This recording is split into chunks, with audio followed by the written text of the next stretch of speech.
Hello, hello, hello. That's a good level. All right, cool. Cool isn't a brand. It's not it's not a label.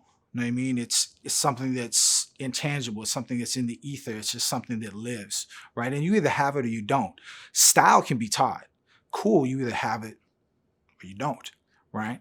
And the coolest are usually the ones that when everyone else zigs, they zag, right? So everyone's doing this is usually the greatest indication for someone to go the other way. And what's wild is that usually if you're really cool, they do it before the other way even arrives at that destination. They just notice that the the flock is going south.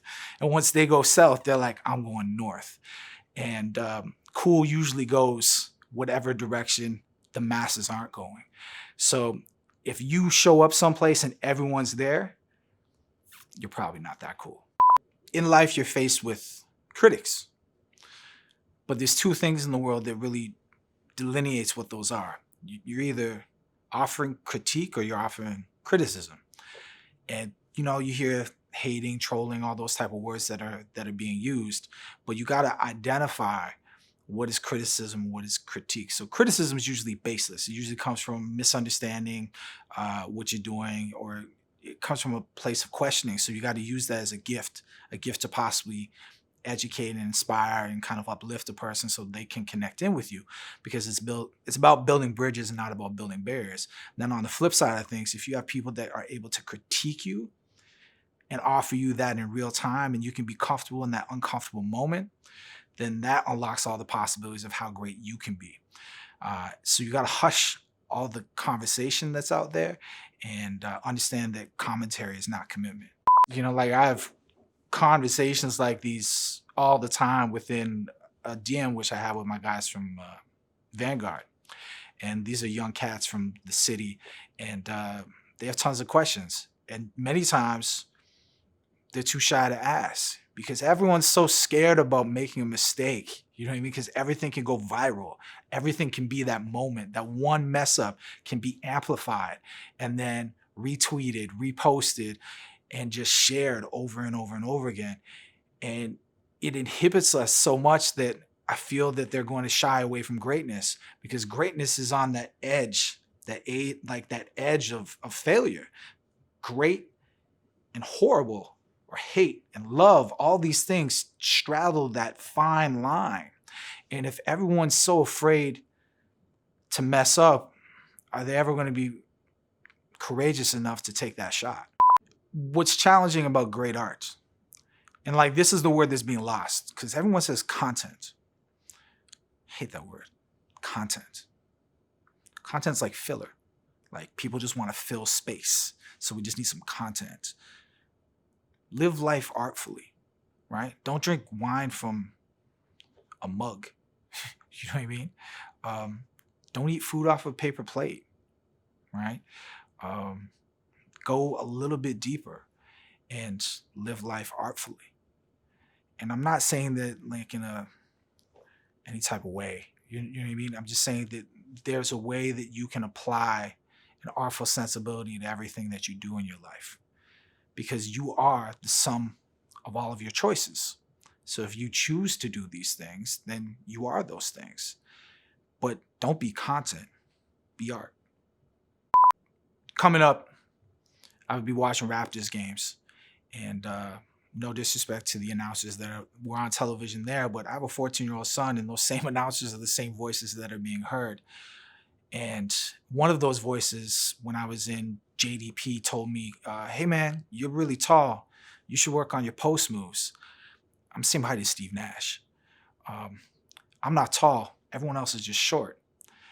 And that perspective of putting people in the wrong place because the majority of the people don't fit the bill, that puts you in a bad spot.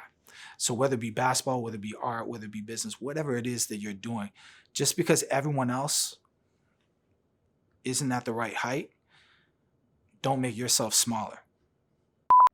Growing up, I grew up around my mother and my father, who are, the term self-made is kind of thrown around loosely a lot, but this is a man who His first job was shoveling shit. He liked to tell me that.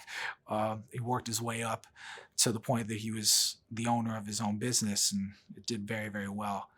Um, and I asked him, I was like, why on your business card does it not say owner or president? And why does it say GM? And he said, because titles either invite or push away people.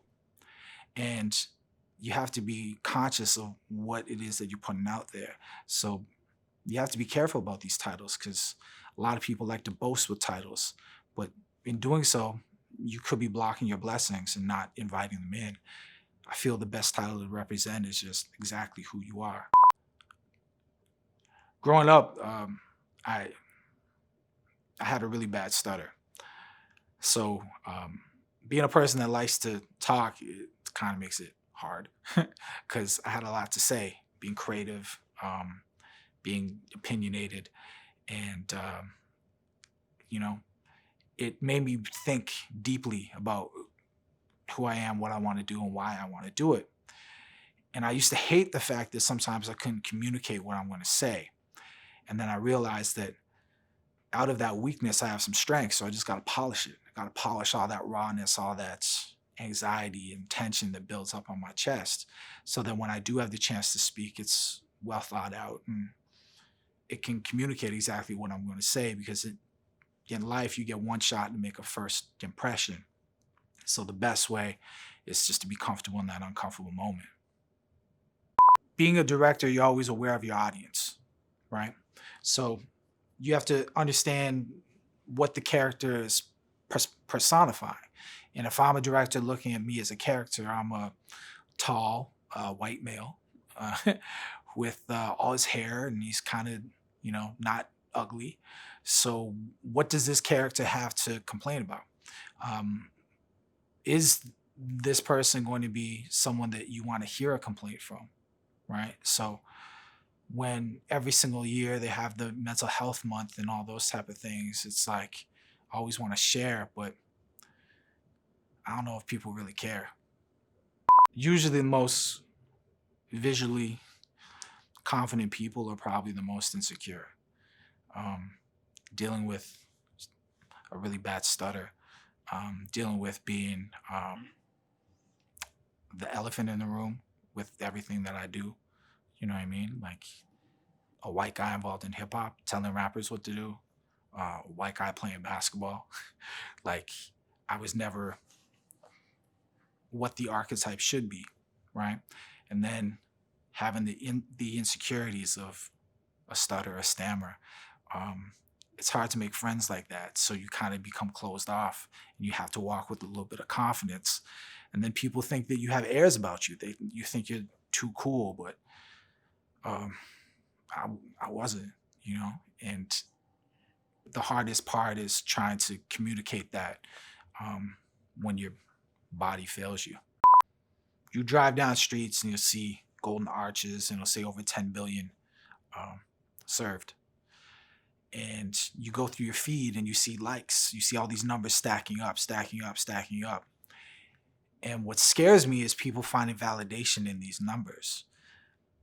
Because if more numbers equals better, then McDonald's is the best food on the planet. So when you really think about that, more is just more. Do you really want more? Growing up, the best of the best that I was around were the coaches of my teams. Like they were giving all their knowledge, all their insight to 10, 11, 12, 13, 14-year-old kids for them to be great. And all that they would get back out of it was a win or a loss. And, you're dealing with kids, so there's many times more losses than victories, right? And nowadays, finding it harder and harder to find real coaches out there, ones that are willing to give their knowledge, share their experience, and really uplift their community. The ones that aren't after the trophy, but they're after the little victories. You know what I mean? The ones that aren't after the photo op, but the ones that are after the long game. Shout out to all the coaches. When a creative is hired, you're not hiring them for the MacBook or the software. You're hiring them for their taste level. You're hiring them for the sum of all their experiences, all their travels, all their insights, all their perspectives, right? So if you feel they don't have that, don't hire them. But if you do, allow their voices to be heard, right? Because true leaders, true influencers, they do it in IRL and URL. You know what I mean? They can live in both worlds, right? And just because you can Google something doesn't mean that you have the true understanding, because you don't have the dirt under your nails. You don't know the scent of that space. You don't know the way it felt, the chill from the AC or whatever it is that happened. Like, you don't have the some parts of it all. So that's why when you feel after you've seen something, it doesn't ring true, because they weren't there. They've seen it, but they haven't experienced it.